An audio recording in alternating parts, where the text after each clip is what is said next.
everyone. I am Solid Blue Sister, and this is my turn to talk. It is Wednesday, August the 4th, 2021, and it is Hump Day. Well, a lot of things have happened in the last 24 hours. I'm pretty sure you have heard that Governor Andrew Cuomo of New York is added to the list of growing politicians and influential people who just can't seem to keep their hands off of women who do not want the attention. We have Andrew Cuomo, we have the former guy, we have Bill Cosby, we have Matt Gaetz. Oh, what is going on? What is going on? When is it going to stop? And, it's not just the uh, influential people or prominent people or people in politics or people in entertainment. It's, the regular people too. Regular people who just, someone says no, I don't want to, I'm not interested, and they just can't seem to take no for an answer. They just seem to have to be able to put their hands on women, or we'll say even other men or children, whatever. Just don't touch, stay away, go somewhere. And hence we have Me Too. All right, so let's talk about Me Too before we get into Governor Cuomo and the farmer guy and everyone else. Me Too started back in 2006. It was a phrase that was first coined by Tarana Burke. She is an advocate for women in New York, and Burke wanted a way to empower women who had endured sexual violence by letting them know they were not alone, that other women had suffered the same experience they had. Fast forward, 2017, the phrase was reintroduced by actress Alyssa Milano, and that was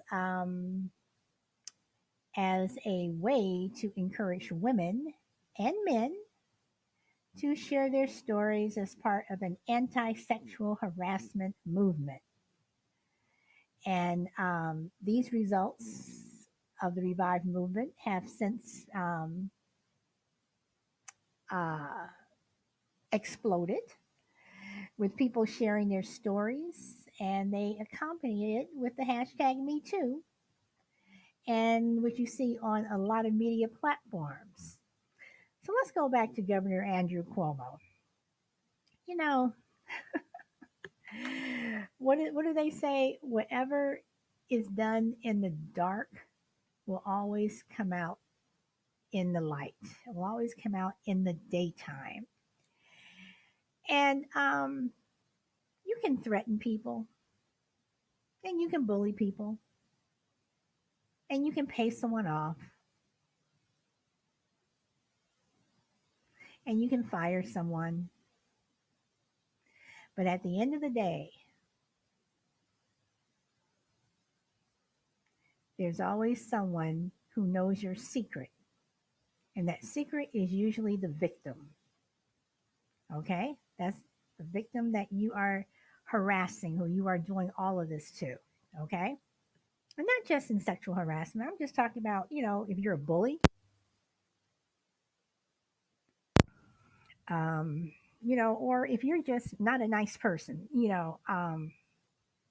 people will find out. If you're paying someone off, that lawyer that you're using or that accountant that you're using to pay that person off, they know your secret.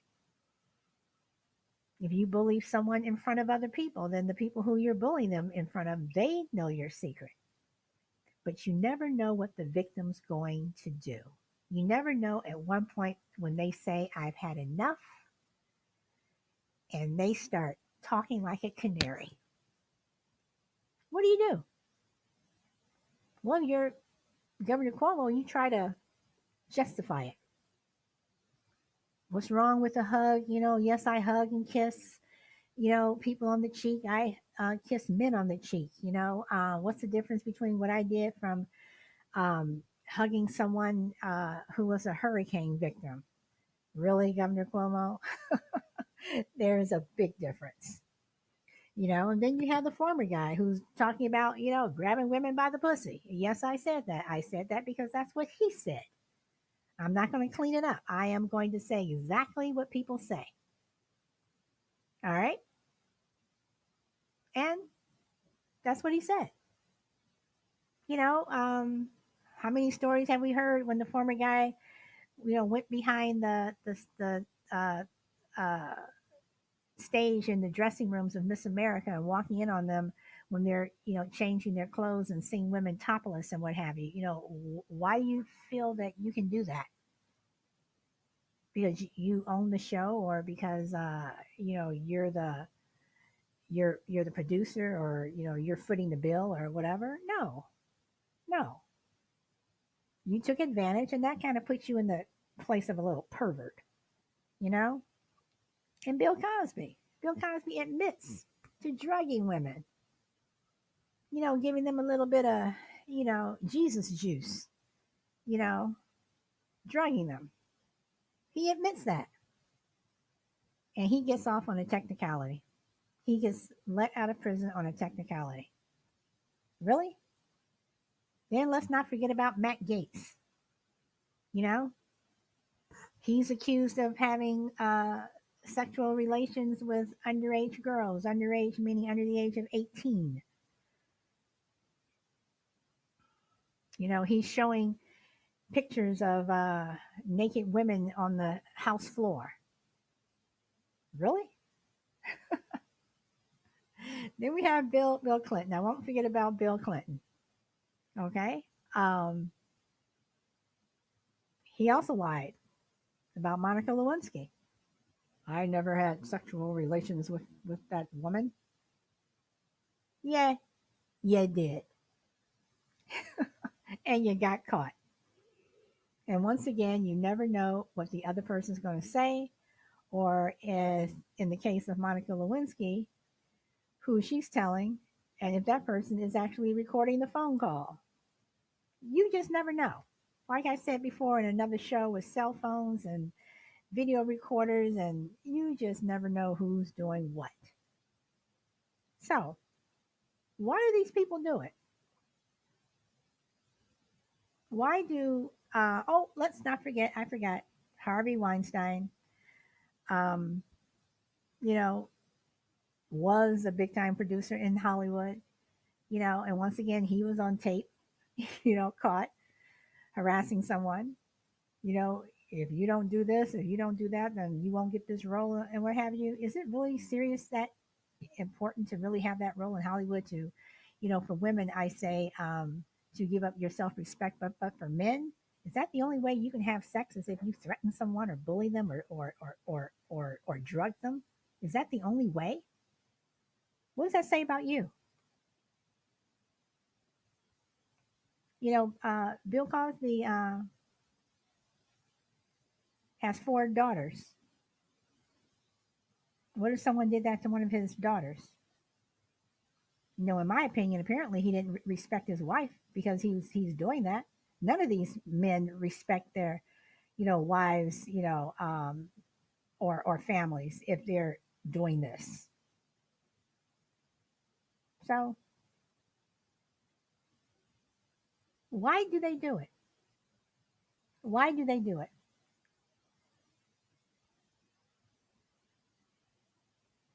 Um, when people started to share their stories on social media, um, as part of the Me Too movement, I mean, just think about it. Some of the nation's most powerful people in entertainment, sports, and politics have been exposed for sexually harassing or assaulting others.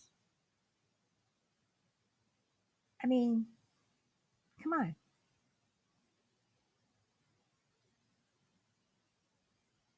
I mean, that's crazy. But what's even crazier is that usually there's a family member, at least one, who knows what this person's doing. I mean, look at the Penn State scandal about, sexually harassing um, players and young boys. The school knew and they covered it up. They knew, but all of a sudden, the story got too big and it got away from them. They were exposed.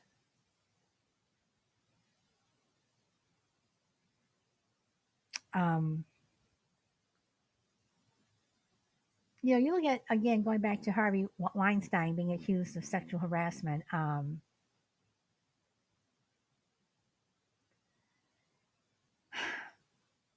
You just look at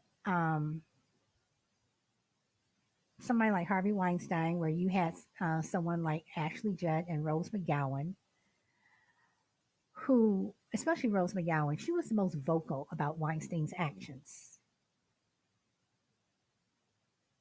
But other women were empowered by Ashley Judd and Rose McGowan, and started to share their stories about Harvey Weinstein also.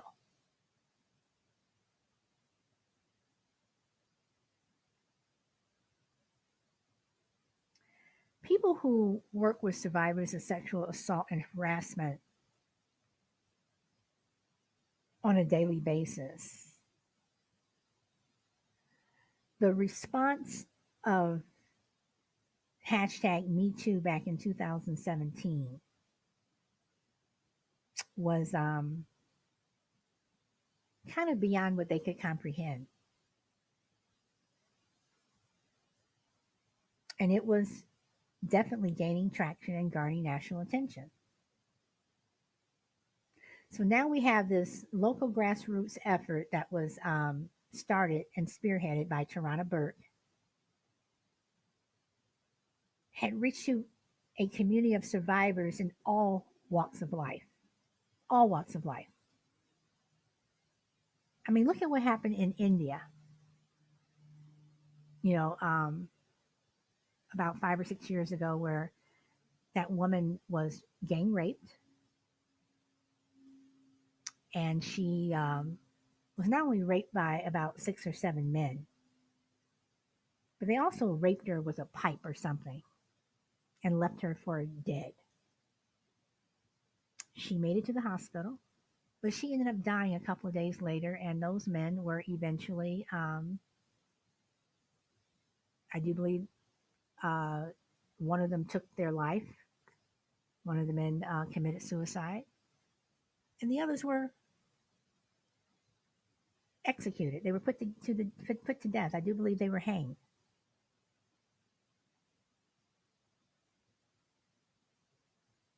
I mean, you have a culture of male harassment in some cultures that is just disgusting. And I'm going to take Me Too even further to places where, in some countries, where you have, young girls as young as 6, 7, 8, 9, 10 being married off to these old men. They're married at a young age, and then when they're, 12, 13, 14, then their husband comes to retrieve them from their families. These girls don't want to go with these men. They don't want to be married, and they're raped. They are raped. And this is no difference from, Governor Cuomo, the former guy, or, it just doesn't make any sense.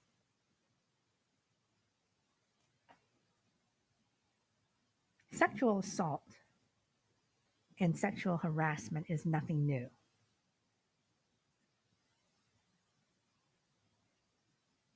now you have an ongoing public dialogue where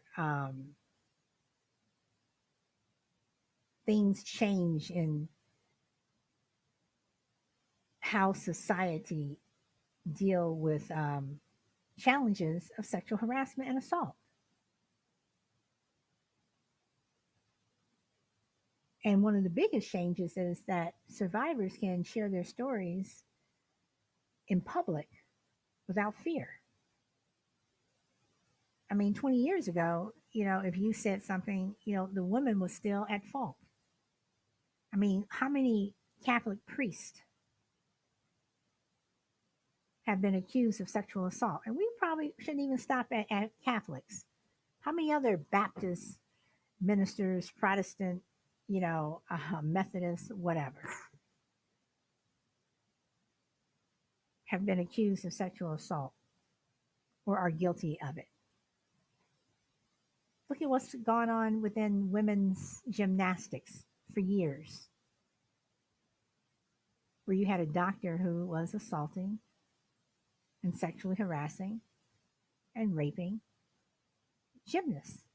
And these are gymnasts who went on to represent our country, not just at the Olympics, but just represented our country in various forms.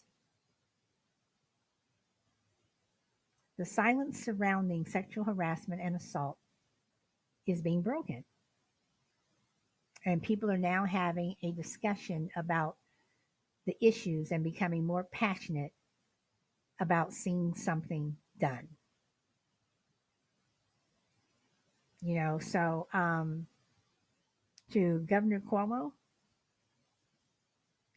I say to you, the Attorney General, they did an investigation and they found that you harassed at least, sexually harassed at least 11 women. And just because you're a governor or just because you're a president or, a mayor or a police officer or a school teacher, whomever, a coach, it does not give you the right to put your hand or even make suggestive remarks to anyone. It does not give you that right. I mean, if you're that horny, go, to your bedroom and turn on porn. Go sit in a movie theater, for 8 hours straight watching a porn movie. But you don't have the right to put your hand on anyone. And what's always interesting to me is the people in politics and entertainment and sports, the people who are doing this, when you look at them, it's like, why would anyone want to be with you anyway? You know?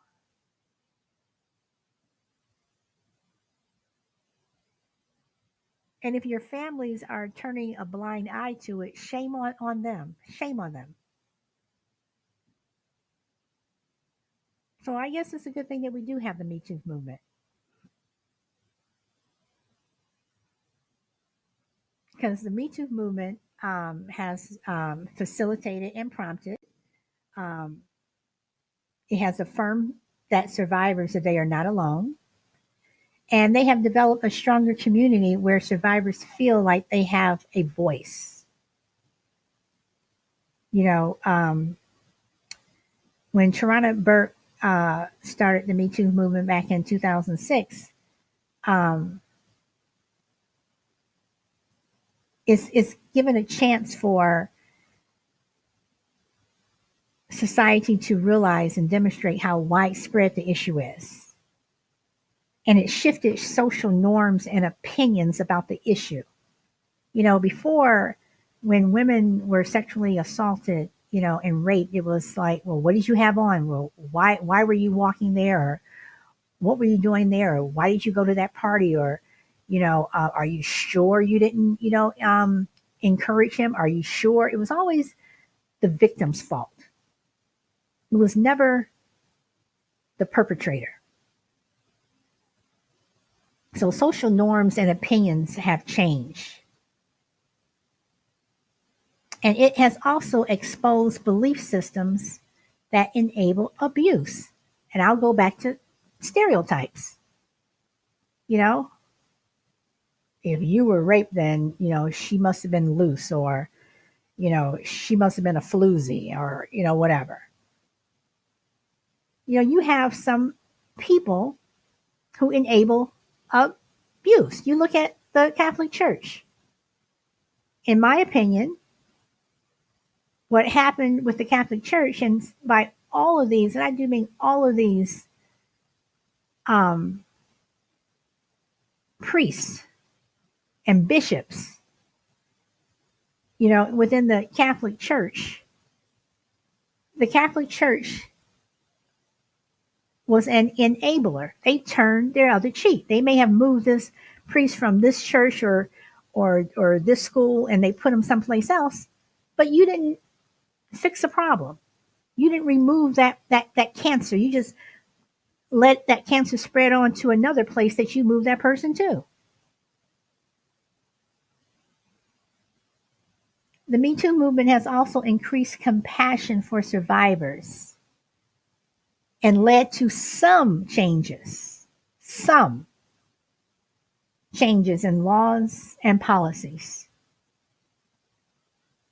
And once again, it also created an avenue for survivors to speak up and share their stories, therefore breaking the silence surrounding sexual harassment, sexual assault, and sexual bullying.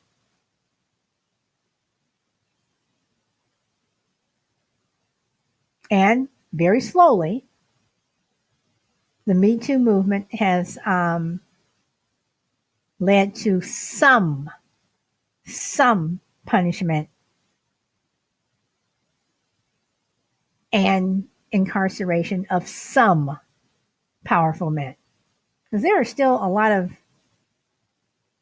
men out there, whether they're someone of prominence or the guy next door, who are still sexually harassing people, and they're not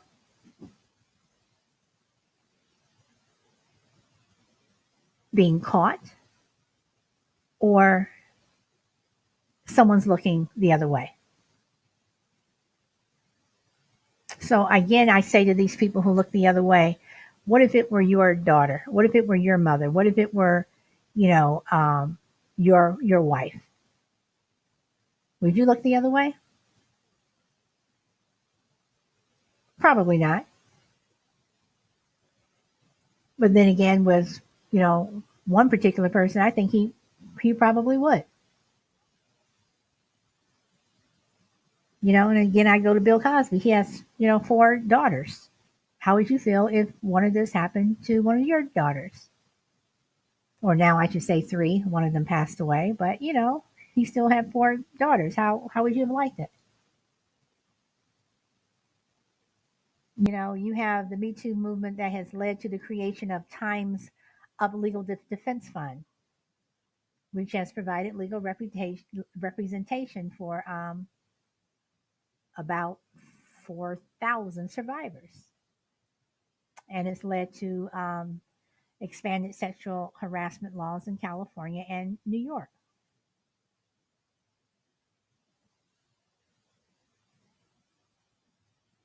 So, again, to Andrew Cuomo and to the rest of these men out there, and some women, because there are some women who sexually harass men, or sexually harass other women.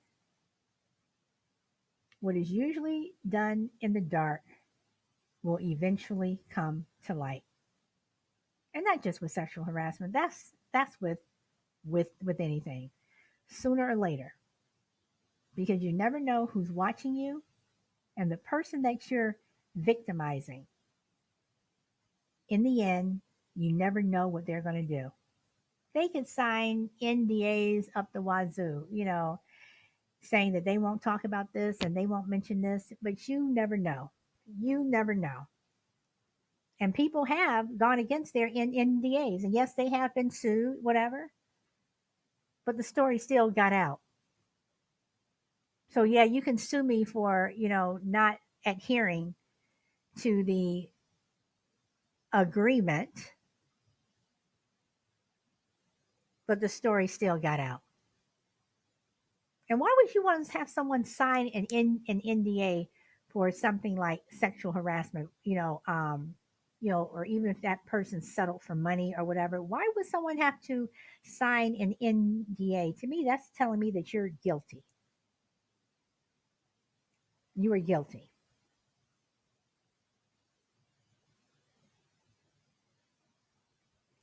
So I don't understand.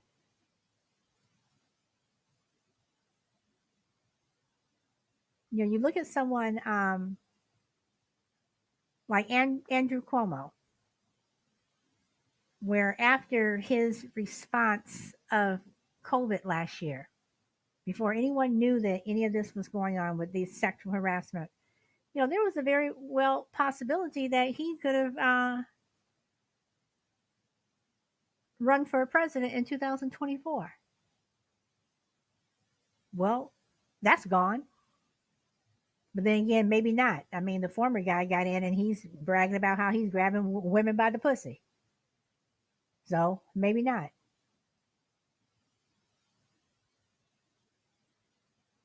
And you look at somebody like Harvey Weinstein, and it's like you have a successful career in Hollywood.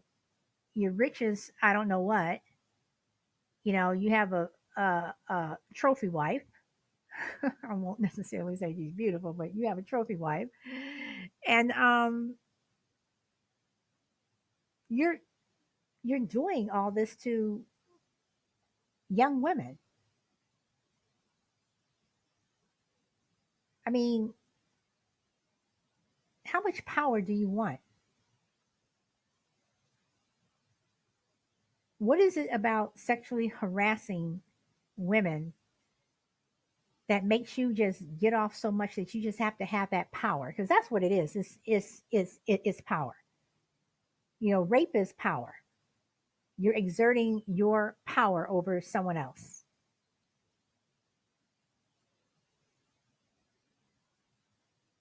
I don't know.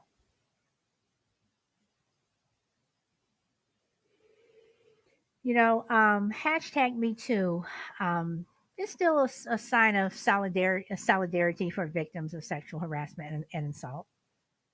And if you go on to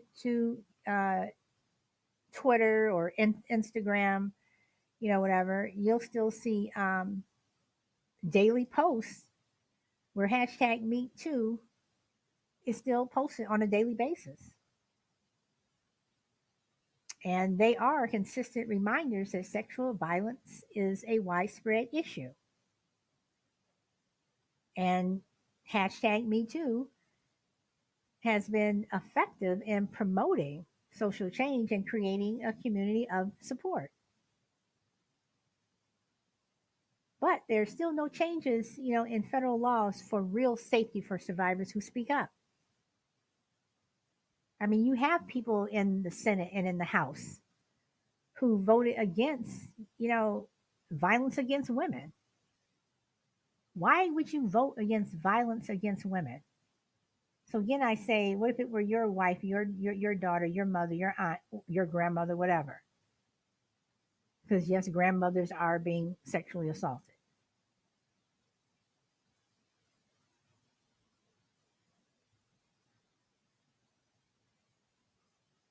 Like racial injustice, sexual assault is an ongoing issue. And it has been around for a very, very, very, very, very long time. It has been around since the days of Moses.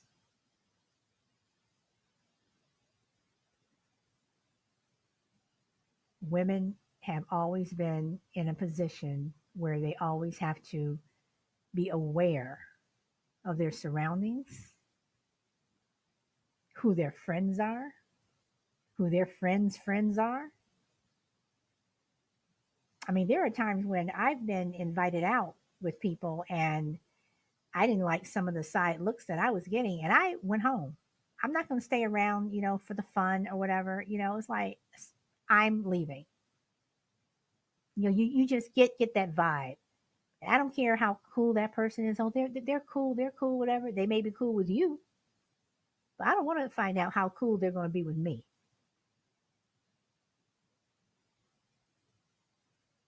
You have to tell your children to be aware of what is going on. And I have a son, and there's one particular group of people I tell my son to stay away from at all costs. They're trouble. Stay away from them. We as um, people, as individuals, must always make sure that we're aware of what is going on, what could happen, the possibility of something happen. You go out to that bar, you're having drinks with friends, don't leave your drink unattended. There have been times when, back in the day when I went out with friends, if I had to go to the ladies' room, I didn't come back to my same drink, even if my friends were sitting at the table. Nope. You just never know. And we are just living in times now where no matter what you're doing, no matter who you're around, who you work for, you have to be careful. So if you're working for a prominent sports person, politician, celebrity, or you're just going to work your 9 to 5, you know, be careful when you're around your boss if they ask you to stay late or where their hands are. And again, I'm not just talking about men, I'm talking about women too. Even your coworkers. You have that one coworker who always wants to tell that sex joke. That's usually about women. They usually think it's funny, and it isn't. Now, me, I'm the type of person I'll call someone out. I'll say that isn't funny, and I'll break it down for them. But you have a lot of people who won't. So you just got to be careful. And it'll be interesting to see what goes on with Governor Cuomo. It'll be interesting. It'll be interesting to see what goes on with Matt Gaetz, because I personally think Matt Gaetz is headed to prison. I think the former guy is headed to prison. Maybe not so with women who have come forward in terms of Me Too with the former guy, but he has his other issues. And Bill Cosby, it'll be interesting to see if the legal issues that he goes through. But Bill Cosby needed to remain in prison. He was a rapist. He was an admitted rapist, and he needs to be in prison. So, anyway, that's all I got. Thank you, Shishi. Thank you for showing up. And to everyone, I just say, please just stay safe, not just with COVID and what have you, but just again, just be aware of what is going on around you. It doesn't matter how old you are. It does not matter how old you are. People are crazy. And if they feel that they can overpower you and sexually assault you, or even if they're sexually harassing you, it doesn't matter your age. They will do it if they think that they can get away with it. So, on that note, I say stay safe, be careful. That's all I got. I am Solid Blue Sister. This is my turn to talk. Speak your truth. And I will see you. You're welcome. And I will see you next time.